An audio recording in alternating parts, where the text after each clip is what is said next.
En este video vamos a hablar del abuso verbal como algo muy importante porque todas las otras formas de abuso llevan en el fondo una base de abuso verbal, de una manipulación de ideas, de una manipulación de la autoestima, de una manipulación del autoconcepto de la víctima, y todo esto está mediado por palabras. No pasa que una relación empiece siendo una relación de pareja donde exista ya el abuso físico. El abuso físico siempre viene precedido de abuso verbal, que también es una forma de abuso emocional y una forma de abuso psicológico. Por eso vamos a detallar en este video cuántas cosas se consideran abuso verbal y de qué forma, aunque este tipo de abuso no deja como cicatrices físicas, golpes o marcas como a nivel físico, con las que además es mucho más difícil o demandar o llevar a cabo cualquier otro tipo de protección, porque normalmente la víctima está sola con la persona que está abusando emocionalmente o verbalmente de ella, y es complicado que pueda entender qué es lo que le está pasando, precisamente porque no deja este tipo de cicatrices o huellas. Pero a nivel psíquico y a nivel de ideas, a nivel de su forma de ver la vida, a nivel de la cantidad de energía que tiene esta persona, a nivel de la forma como se quiere a sí misma, a todos esos niveles está causando un deterioro enorme que a veces toma muchísimo más tiempo de recuperar que cualquier otro tipo de violencia, porque es una negación completa del abuso que se está haciendo por parte del abusivo hacia la víctima, y un proceso de confusión muy grande. Así que vamos a hablar de esto porque es lo más delicado. A partir del abuso verbal surgen todas las otras formas de abuso. Y es complicado porque detectarlo es algo difícil, ya que todos hemos estado de una o de otra forma expuestas a algunas de estas pautas de comportamiento por parte de alguien. Y no nos enseñan a detectar este tipo de cosas. Pero vamos estudiándolo un poquito para que lo puedas ver, ¿ah? Las personas abusivas consideran, entre las creencias más básicas que tienen, es que es correcto que un adulto rinda control sobre otro adulto de cualquier manera, y hay estrategias de manipulación, hay estrategias de coerción, hay estrategias verbales como de lavado de cerebro destinadas a que la persona que quiere estar sobre otra mantenga control emocional sobre ella. Algunas de esas son como la devaluación sutil. Esta devaluación es un poquito insidiosa, escondida, como por abajo del agua, a forma de pequeños comentarios críticos de algunas cosas en esa persona. Por ejemplo, puede ser o tu peso, o tu edad, tu capacidad intelectual, tu capacidad de enfoque, tu capacidad laboral. Pueden hacerte bromas acerca de cosas que parecen así como muy inocuas, pero que en el fondo se tratan de tu capacidad de inteligencia, o de tu cultura, o de la forma como te ríes, o de la forma como caminas, o de la forma como arreglas algo, de cualquier cosa que implique como tu esencia. Pero esos comentarios vienen dados como en una forma en la que te hacen ver poco capaz, y es una forma como burlona, irónica de tratarte. No es un insulto así directo, pero es una cosa que puede pegar durísimo la autoestima de alguien. Y si tú dices, pero ¿por qué me dices eso? Ay, ¿no aguantas una broma? Oye, pero es que ese comentario a mí me hace sentir mal. Pues sí, porque eres muy sensible. Cosas que van a ser duras y negadas, y la persona se va a quedar como así en shock y sin la posibilidad de debatir la idea, porque la toma desprevenida. Hay explosiones de ira, de enojo, de furia, una mirada, un aventón de puerta, cosas que tienen que ver con mucho enojo por cosas pequeñitas y que no lo merecen, porque evidentemente no hay excusa para el abuso. No, las explosiones de mal genio, los insultos, las ofensas no están justificadas ante ninguna circunstancia, y sobre todo que en este caso no se deben a algo que el abusivo tenga que defender, porque no hay un ataque. ¿Y esto qué implica? Si una persona se atreve a tratarte así, te está tratando como algo de poco valor. Y en el fondo el mensaje es, vales poco y te mereces este tipo de trato. Ese es el principal mensaje que está mandando una persona que se atreve a explotar con su coraje exclusivamente contigo de una forma como no lo haría con nadie más. El comportamiento indiferente, frío, distante, como ignorando tu presencia, como si no hubiera nadie ahí, como ignorar comentarios importantes que haces, trivializarlos, voltarte poco a ver cuando estás hablando, no ponerte atención cuando quieres discutir algún asunto, algún tema, hacer una observación, platicar algo. Esta cosa mina profundamente la autoestima de alguien, porque es tratarte como si fueras una cosa invisible, como algo que de verdad no importa lo necesario ni siquiera para voltearlo a verlo o ponerle mucha atención. Esto puede ir mezclado con otras ocasiones en las que no te tratan así. No todo el tiempo hay maltrato. No quiere decir que todas estas pautas de comportamiento se manejen todo el tiempo de esta forma, pero lo intercalado del asunto es lo que hace que la persona se sienta confundida y dolida y dudando. Y este comportamiento es una de las cosas que erosionan más la autoestima de una persona. La prepotencia se nota en la forma como se dirigen hacia ti, el tono de voz que usan para hablarte, lo grosero que puede ser ese tono de voz, el tipo de palabras que dicen, la forma como te dan instrucciones que vendrían siendo más bien órdenes, la forma como te piden algo, la forma como te exigen cosas, la forma como descalifican tu forma de hacer cosas, todo eso, no sé, hasta para pedirte un vaso de agua, hasta para pedirte una atención de cualquier tipo, no le hablan a otras personas como te hablan a ti, a no ser que consideren que esas personas están muy por debajo de ellos. Cualquier persona que ellos consideren una persona importante, no van a usar este tono de voz con esa persona. Entonces vas a notar que hay una diferencia marcada entre la forma como se dirigen a otros y la forma como se dirigen a ti. Eso también genera mucho dolor, pero si lo tratas de aclarar, también va a ser negado. El sarcasmo es un tipo de burla muy fuerte, aunque pueda parecer así como suavecita, porque descontextualizan lo que dijiste, lo que hiciste, la forma como te mueves, lo que haces, y lo convierten en algo grotesco, en algo que duele, en algo ridículo, absurdo, pero porque lo están torciendo de una forma donde parece que tu comportamiento es digno de una burla de ese tamaño. Y eso lastima mucho la autoestima de una persona y además no le da ni la más mínima chance de defenderse porque se supone que es una broma y además pues la gente tiene que saber aguantar como bromas y este tipo de cosas. Así que cuando una persona está en tono sarcástico contigo, hagas lo que hagas, digas lo que digas, te trates de defender o de explicar, todo eso sigue siendo usado en tu contra y es una experiencia sumamente dolorosa y a eso está dirigida, porque al final todas estas cosas están dirigidas a que la gente se sienta cada vez más mal con ella misma, porque sobajan la autoestima de cualquiera. El silencio como forma de abuso es aquel que se guarda cuando tú quieres hablar de algo que te pasa, de algo que sientes y simplemente no hay una sola respuesta. Hay como una ruptura de la comunicación y realmente te sientes ignorado y te sientes como no tomado en cuenta cosas muy importantes, porque este silencio es selectivo. Este silencio se usa ante ciertas cosas, por ejemplo, que tú tendrías que planear junto con esa persona, cosas como decisiones importantes, comentarios importantes. Hay cosas que no se te dicen, simplemente como si no fueras una importante persona como para compartir esas ideas o cosas o planes en común o cosas que se tendrían que hacer.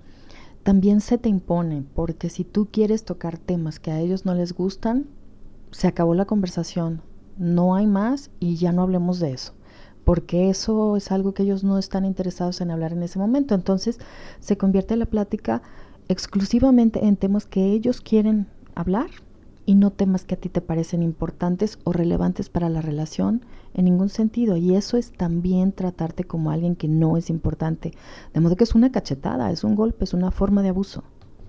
El castigo y la coerción se usan como métodos de manipulación. Si tú no te portas como esta persona tiene esperado que te portes, va a haber una consecuencia y te queda muy claro que esa consecuencia puede ser de muchos modos. Te retiran el habla, te retiran el dinero, amenazan con irse de la casa, hay amenazas de muchos tipos, y te queda claro que va a haber una consecuencia. Si tú te quieres portar con libertad, sin el control de la otra persona, va a haber consecuencias. Esto no se usa en otro tipo de relaciones que no sean de abuso. Generalmente hay alguien que tiene que decidir lo que es lo correcto y tú lo tienes que aceptar. El abusivo va a decidir cuáles son las pautas de comportamiento que se permiten en la relación, y si no, va a haber muchos tipos de retirada afectiva, de castigos, de insultos, de chantajes, de manipulaciones, que pueden ir con el manejo del dinero, con los hijos, muchas cosas. Te queda claro que sí son capaces de castigarte y que no van a dudar en hacerlo si no consideran que tu comportamiento es el adecuado. Y eso no es algo que hacen tampoco con otras personas tan fácilmente. Entonces te queda claro que tú estás a sus órdenes, que tú no eres libre y que va a haber consecuencias negativas sobre tu conducta. A lo mejor no la de otros, pero sobre la tuya sí. Exigencias irracionales de atenciones, de tiempo, de amor, de fidelidad, de todo tipo. Lo que les des se les va a parecer poco. Necesitan como todo tu tiempo, toda tu atención, toda tu devoción, toda tu dedicación, toda tu capacidad de orden, generalmente te van a invalidar y van a, no nada más a pedir, sino a exigir de tu persona mucho más de lo que cualquier otra persona puede dar. En ocasiones, por ejemplo, si es una mamá y hay hijos chicos, la casa perfecta, la comida perfecta, un buen humor, que se arregle bien, que trabaje, que igual para un hombre, como exigencias desproporcionadas en cuanto a dinero, vacaciones, atenciones, cooperación en la casa, cosas que son absolutamente irracionales, pero que ellos se consideran con todo el derecho de recibir. Eso es con dos fines: cansarte, número uno, bajar tu autoestima y también tener como más capacidad de control sobre tu conducta. Ahora, por si fuera poco, todas estas pautas de comportamiento se van a negar. Si tú dices que eso es lo que está sucediendo, que te está haciendo sentir mal, que de esta forma él no explota con otras personas, que ese acto es prepotente, cualquier cosa va a estar diciendo, o sea, no sé de qué me hablas, no te entiendo, diario la haces de emoción con todas las cosas, eres bien dramática o eres bien dramática, todo lo estás haciendo bien grande. Yo no lo hice con esta intención, tú siempre pensando esas cosas de mí, yo no sé qué cosas. Entonces toda esa experiencia es completamente negada y ocultada. A eso le llaman gaslight o experiencias esquizofrenizantes, porque tú estás viendo que algo está sucediendo, pero te lo niegan como si de verdad ellos no entendieran de qué estás hablando. Entonces eso es sumado a todas las otras estrategias de control, y es imposible llegar a solucionar algún día este tipo de cosas si tu comportamiento, por ejemplo, pues si algo te está doliendo porque fueron sarcásticos, burlones, ofensivos contigo, te van a decir que eso no sucedió, que no fueron así de sarcásticos, que nunca fue la intención, que estás interpretando las cosas mal. Todo va completamente volteado. Por eso se llama una experiencia de abuso psicológico oculto, porque es negado, y la violencia verbal por lo regular no es reconocida y no es fácil verlo. Las conductas que entran dentro de este concepto de gaslighting es, en general, toda aquella conducta que está orientada a hacerle saber a la persona que su percepción de la realidad está equivocada, que sus sentimientos no son los correctos o están exagerados, de modo que dude de su propia experiencia y no se dé cuenta además que está siendo manipulada para dudar de su experiencia. Entonces se provocan en ella sentimientos como de inseguridad, de miedo, usando sus propias vulnerabilidades, porque la persona narcisista o la persona psicópata sabe que esta persona tiene dependencia emocional de ellos, o es empática o es comprensiva, y usa todas estas habilidades para confundirla y al final hacerla dudar de su propia experiencia. Y va a muchos niveles esta técnica de gaslight. Por ejemplo, cuando va dirigida a la confusión en cuanto a los sentimientos, se trastorna la situación.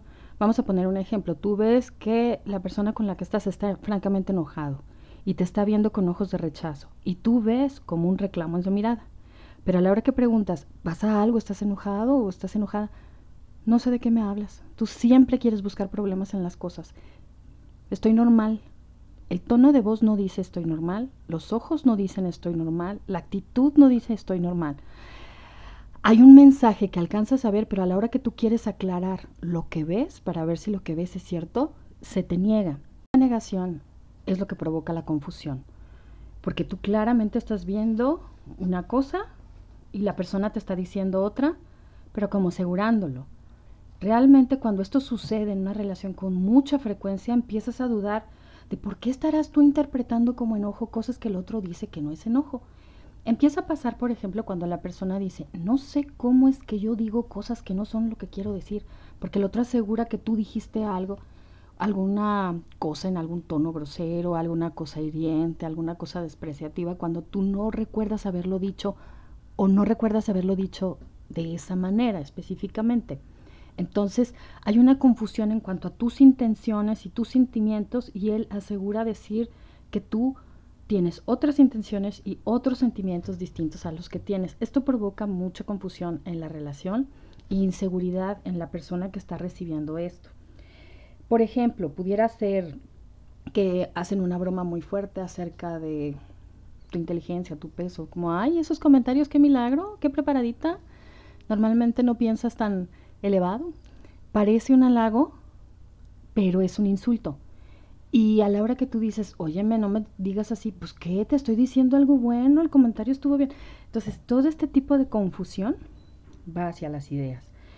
Pero existen otro tipo de confusiones. Por ejemplo, si una persona quiere hacer como que tu memoria está mal y siempre te acuerdas de las cosas mal, puede empezar a cambiarte cosas de lugar y decir que tú lo hiciste. A hacer que pierdas, por ejemplo, las llaves, si siempre las dejas en un lugar y tú estás segura de haberlos dejado ahí, esa persona las mueve, las mete en otro lugar y luego dice, sí, ya me había fijado, como que últimamente no te acuerdas de nada, andas muy distraída. Y eso sirve porque cuando te quieren echar una mentira de algo, pueden apelar a tu falta de atención o a tu falta de memoria. Ese es el objetivo de eso, ¿no? Las formas también, por ejemplo, de confundir tus sentimientos. Si tú ves que esa persona delante de ti está coqueteando con una amiga, por ejemplo, está haciendo bromas coquetas, está haciendo comentarios sugerentes, está portándose muy amable con esa persona y contigo no. Va a decir que tú estás inventando eso, que tú estás celosa, cuando realmente sí es cierto. En ese momento tú ya estás posiblemente celosa porque esa actividad, eso que tú estás viendo, pues es molesto y es una falta de respeto, pero él te dirá que tú te imaginaste eso y se convertirá la plática ya no en si él está coqueteando o no, sino en tus celos. Entonces se desvía el punto completamente y se empieza a hablar ya de tu desajuste emocional, de tus celos, de tu hostigamiento, de esas cosas, y se distrae la plática de lo que originalmente era, que era a lo mejor una observación de tu parte de algo que simplemente te pareció mal. Relación donde el gaslight es predominante, la persona abusiva define los términos de la relación. Y digamos que la pareja tiene que tener como más fe, aunque tus ojos te digan una cosa, aunque tu intuición te diga otra cosa, aunque tus sentimientos te digan otra cosa, tienes que confiar más en la persona que tiene más capacidad o está mejor, porque obviamente como la persona que está haciendo gaslight sabe que está manipulando, él no está confundido, él perfectamente sabe dónde está la confusión que está sembrando en la víctima, así que ansiedad no trae. Sí parece una persona que está más segura de lo que dice, de lo que piensa, porque está seguro de que no es cierto, seguro de que está manipulando, pero seguro, pero fingiéndolo de una forma que su seguridad puede hacer que la víctima tenga muchas dudas. Y en el fondo esto viene como de esta necesidad de desconectar a las personas de su propia intuición, porque la intuición es súper importante. Todos los sentimientos, como la tristeza cuando nos lastiman, el enojo cuando nos vulneran o cuando nos amenazan de alguna manera, el miedo cuando estamos en riesgo, todos los sentimientos tienen una razón de ser y nos protegen en algún sentido y orientan nuestra conducta hacia aquellas cosas, sobre todo los sentimientos que son como incómodos como el miedo, el enojo, la tristeza, sirven para alejarnos de situaciones que nos provocan daño. En cambio, en una relación en donde se aprende a desconfiar de los sentimientos y confiar solamente en las razones que se te ofrecen para actuar de otra forma, la intuición no va a servirle a la víctima para guiar a su conducta en nada y va a ser altamente manipulable. Esto sucede en personas que han sido a veces educadas en un medio ambiente donde se predomina, por ejemplo, tienes que tener mucha fe y tienes que creer, aunque no hay nada que te diga que estás en una situación segura como para que creas, o que las cosas son como te las están diciendo. Gente a la que se enseñó a desconfiar es más vulnerable a este tipo de maltrato porque en la vida así lo ha estado manejando, desconfiando de sí mismo o pensando que tiene algo erróneo en el fondo, algo que corregir, es pecador, es una mala persona. Bueno, pues entonces se va a tratar de dejar como guiar por otra persona que le diga cómo vivir la vida sin usar las emociones de una forma adecuada. Y esto te pone en mucho riesgo. Esto se usa mucho por medio de las sectas, por ejemplo, o grupos de pseudoterapia donde se tiene que confiar en la persona que va a guiar tu vida dentro de esa agrupación. Y la verdad, los resultados son desastrosos. Y uno no podría creer que esa gente empezó a confiar más en otra persona que en ella. Pues ¿cuándo pasó eso? Okay, todo esto se va dando de una forma muy gradual. Y es muy peligroso porque ya la gente se siente como si se estuviera volviendo loca, porque la intuición no se puede callar. La intuición siempre te va a gritar qué es lo que está mal. Si es una situación en la que estás en riesgo, vas a sentir miedo. Si es una situación en la que en la que alguien te está fregando de alguna manera, en la que alguien te está vulnerando, en la que alguien está abusando, el enojo va a ser un sentimiento normal. También la ansiedad.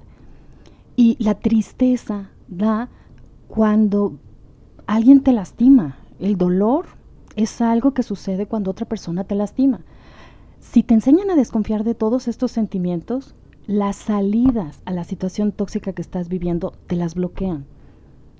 Y esto pasa mucho, de una forma gradual, en las relaciones de parejas abusivas. En todas, en el fondo, está este tipo de manipulación. Otros también. Pero todas las otras formas de violencia que vamos a ver en los otros videos están acompañadas por un gaslight porque normalmente son negadas. A no ser, bueno, hasta la violencia física, porque en ocasiones se ejerce violencia física sobre alguien y lejos de decir, si es cierto, yo te golpeé, aunque se ve el golpe, te van a echar la culpa o van a decir que no fue para tanto. Hay gente que dice que te pegaste sola o que se cayó sola o que se golpeó solo o que si no se hubiera jalado no le hubiera ido así.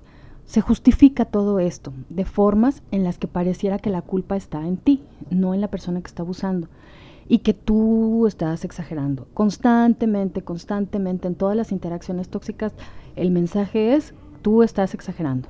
Estás en una relación donde actualmente te están haciendo gaslight, es muy poco probable que alcances a darte cuenta.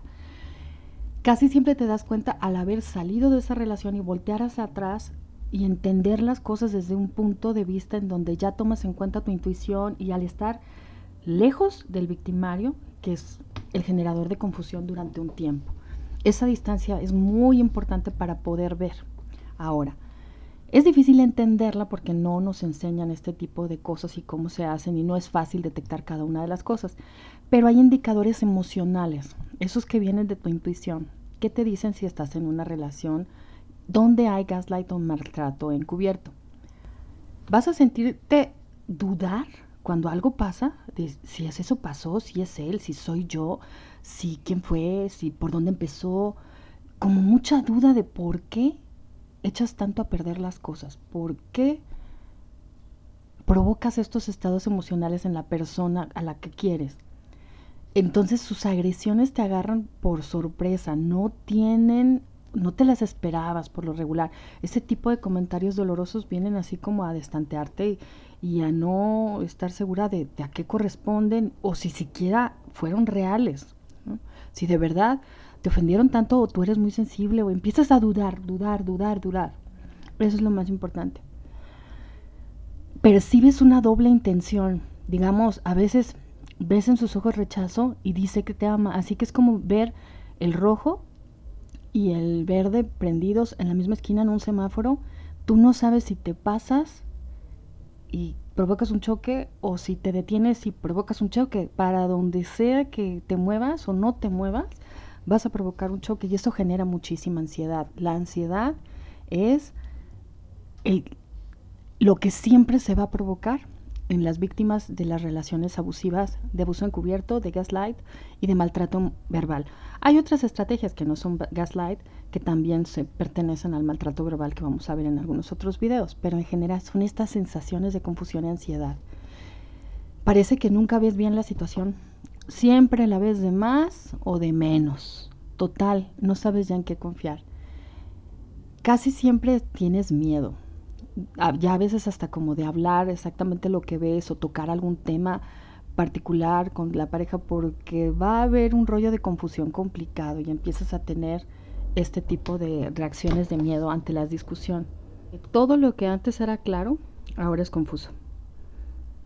Si antes tú sabías cómo te sentías, sabías lo que querías, sabías cómo pensabas y tenías una autoestima más o menos clara, una estimación de tus capacidades y de tus deficiencias, pues relativamente clara y tranquila, ahora todo se vuelve confuso y de repente no puedes confiar en nada, no puedes confiar en ti.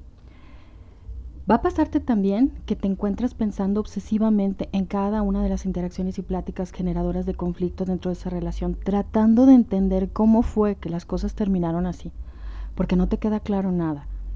Y esto pensar y pensar absorbe mucha de tu energía. Las personas suelen empezar a presentar síntomas físicos como cansancio, dificultades en el sueño, depresión, gastritis, alergias.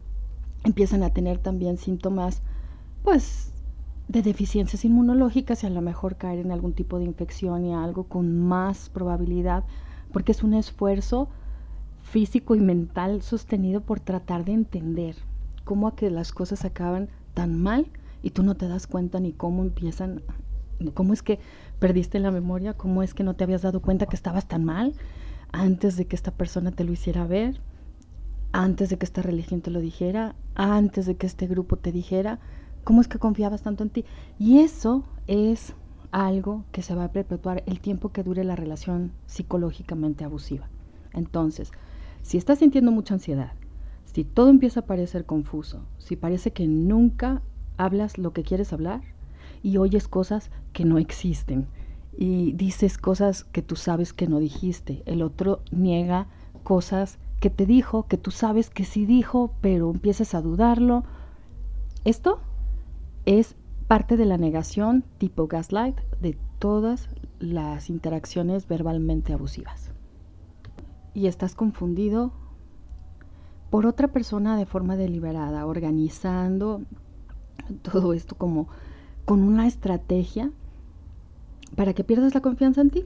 Así que no estás loco, pero esta confusión da una sensación de locura temporal que al final puede ser buena, porque empiezas a confiar más en los sentimientos si, digamos, terapéuticamente trabajas este tipo de relación y sus resultados y tu ansiedad o tu depresión, si acudes a un profesionista que te ayude con estos temas o algún grupo de autoayuda de los que funcionan bien, porque hay algunos que también son muy manipuladores y donde este tipo de cosas suceden mucho, con los que hay que estar también con mucho cuidado. Y pues aprende a confiar en ti. Yo creo que a veces es bien difícil salir sin ayuda profesional adecuada, porque es mucha la confusión que puede haber. Pero también tener información como este tipo de videos y algunos libros que pueden ser de mucha utilidad. Les recomiendo ampliamente Abuso Verbal de Patricia Evans. Bueno, al principio es bien difícil confiar en la intuición cuando está desconectada de las razones, de la autoestima y de todo lo que hemos estado viviendo últimamente, porque si estamos en una relación abusiva hay una desconexión. Y es muy importante empezar a conocer la diferencia, por ejemplo, entre ansiedad y el miedo, porque la ansiedad es un producto de la mente que está imaginando cosas en el futuro como tipo catástrofe, no sé, que te van a robar, que te van a asaltar, que te van a secuestrar, que alguien se va a enojar, pero con la imaginación, porque no, primero está la construcción mental del suceso Y después empiezas a sentir ansiedad por eso. Por ejemplo, alguien que le tiene miedo a los aviones. Realmente el avión no se está cayendo. Esta persona se está imaginando que se va a caer el avión y entonces le provoca miedo. Esta persona, por ejemplo, se puede estar imaginando que se cae de la altura y entonces esta cosa le provoca miedo. La ansiedad siempre lleva mucha fantasía. En cambio, el miedo es distinto y esa es la parte instintiva que hay que aprender a rescatar y a usar. Pasa en una calle y de pronto sientes una mirada. Esa mirada la lees y empiezas a ver que esa persona es potencialmente peligrosa, que sientes esa mala intención, pero te está pasando en ese momento. Y en ese preciso momento, tu cerebro en segundos mide la situación y gritas y llamas la atención. Fue un buen uso de tu miedo. El miedo detecta situaciones que están ocurriendo. Si estás en un edificio y de pronto empieza a quemarse algo, sabes exactamente para dónde correr sin siquiera pensarlo y no tener una información demasiado detallada de qué es lo que sucede, pero sabes sin duda que estás en peligro. Lo mismo sucede con emociones como el enojo. Si tú estás imaginando que alguien te ofendió y eso te enoja, ok, eso es diferente, porque lo está creando tu cabeza. Si tú estás percibiendo que alguien te está robando, te está amenazando y sientes enojo, es una reacción de autoprotección, producto de los instintos. Si de repente te das cuenta que te duele algún comentario que alguien hizo, eso quiere decir que eso te viene mal y que esa relación o en ese momento o esa conducta es tóxica para ti, pero lo sientes en el momento. No te empiezas a pensar, ay, es que yo creo que a mí nadie me quiere y nadie se quiere juntar conmigo y yo creo que nunca voy a encontrar una pareja, porque eso es un tipo de tristeza que surge de la anticipación, digamos, en la fantasía acerca del rechazo o cosas que pueden producirte tristeza. Los instintos se sienten a nivel visceral, a nivel de estómago, de panza. Se siente, te cambia el pulso, hay reacciones fisiológicas inmediatas que no controlas, solamente te das cuenta. En cambio, los sentimientos cuando vienen producto de la fantasía, surgen de ahí, de la fantasía. Al ver una película, puedes acordarte de cosas y tener una sensación, un sentimiento parecido al de la película, de enojo, de tristeza, de algo, pero lo genera tu cabeza y después se siente. Así es como puedes orientarte más por tus sensaciones viscerales para orientar tu conducta. Date cuenta, la ansiedad es mental, el miedo es instintivo. Por eso los estadounidenses le llaman gut instincts, que son como tu instinto visceral. Realmente es cierto, se siente en la panza. No sé si tengamos en español alguna otra palabra parecida, pero es una sabiduría visceral porque es una sensación física, lo que te dice exactamente qué tienes que hacer. Y para situaciones de riesgo, este modo de pensamiento es muy bueno. No para cuestiones emocionales, no para planear, por ejemplo, la salida de un problema, no para darte cuenta a largo plazo qué tienes que hacer, pero las cuestiones que son como de vida o muerte, de salud, de felicidad, de enojo, de tristeza, más viscerales, las que son primitivas, las que nos protegen de los daños básicos, siempre van a ser a nivel instintivo muy claras cuando uno aprende a usarlo. Y para esto necesitas darte mucha validación, entenderte mucho, respetar lo que sientes y a veces buscar ayuda porque es muy confuso. Bueno, entonces hasta aquí queda con este tema y vamos a seguir en otros videos con otras pautas, tanto en nosotros mismos como en la persona abusiva de comportamientos abusivos. Y parte de estas pláticas se deben precisamente al gaslight que hay. Si todos confiáramos en lo que sentimos, no tendríamos necesidad de oír a lo mejor este tipo de pláticas que nos digan que es cierto lo que estamos viviendo, que no estamos locos, que no lo imaginamos, pero se necesitan precisamente por lo confuso que es todo. Hasta luego, el próximo video nos vemos con más información.